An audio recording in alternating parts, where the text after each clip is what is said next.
Welcome to I news. Waqf board ఆస్తుల చుట్టూ ఇప్పుడు స్టేట్ పాలిటిక్స్ తిరుగుతున్నాయి. వేల కోట్ల విలువైన భూములు ఎక్కడికి పోయాయి?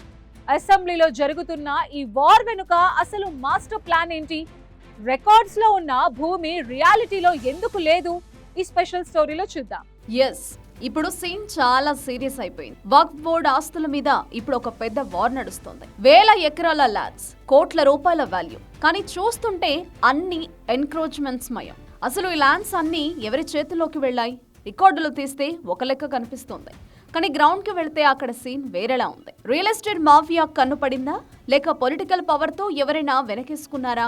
ఇదే ఇప్పుడు $1 మిలియన్ క్వశ్చన్. అసెంబ్లీ సాక్షిగా ఒకరి మీద ఒకరు విమర్శలు చేసుకుంటున్నారు. మీ హయాంలోనే కబ్జాలు జరిగాయి అని ఒకరు, మీరిప్పుడు డ్రామాలు ఆడుతున్నారు అని ఇంకొకరు.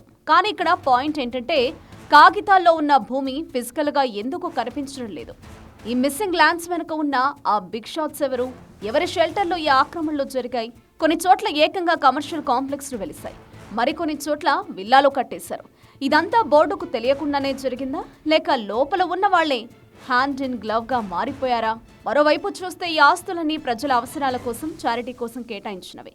కానీ ఇప్పుడు అవే ఆస్తులు కొందరు వ్యక్తుల జేబులోకి వెళ్లడం ఏంటి? ఇది కేవలం కరప్షన్ మాత్రమే కాదు, ఒక పెద్ద సిస్టమాటిక్ స్కామ్ లా కనిపిస్తోంది. ప్రతి ఏటా సర్వేలు జరుగుతున్నాయి, రిపోర్ట్లు వస్తాయి, కానీ యాక్షన్ మాత్రం జీరో. అధికారులు ఎందుకు సైలెంట్ గా ఉన్నారు? ఫైళ్లు ఎందుకు మాయమవుతున్నాయి? ఒక్కొక్కటిగా బయటపడుతున్న విషయాలు చూస్తుంటే సామాన్యుల మైండ్ బ్లాక్ అయిపోతుంది. గవర్నమెంట్ ఇప్పుడు యాక్షన్ మోడ్ లోకి వెళతామని, ప్రత్యేక విచారణ జరిపిస్తామని చెప్తోంది. కానీ అపోజిషన్ మాత్రం ఇదంతా ఒక పొలిటికల్ స్ట్రాటజీ అని, వేరే విషయాల నుంచి డైవర్ట్ చేయడానికి ఈ కొత్త డ్రామాని కొట్టిపారేస్తోంది. ఎవరి వర్షన్ ఎలా ఉన్నా ఇక్కడ అసలైన బాధితులు ఎవరు? ఆ భూములపై ఆధారపడిన వాళ్ల పరిస్థితి ఏంటి?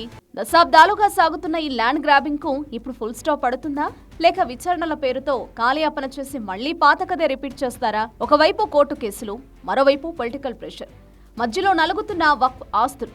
ఏదేమైనా ఈ హై డ్రామా క్లైమాక్స్ కి ఎప్పుడు వస్తుందో చూడాలి. ఆస్తులు వెనక్కి వస్తాయా, లేక కేవలం మాటల యుద్ధానికే పరిమితం అవుతాయా?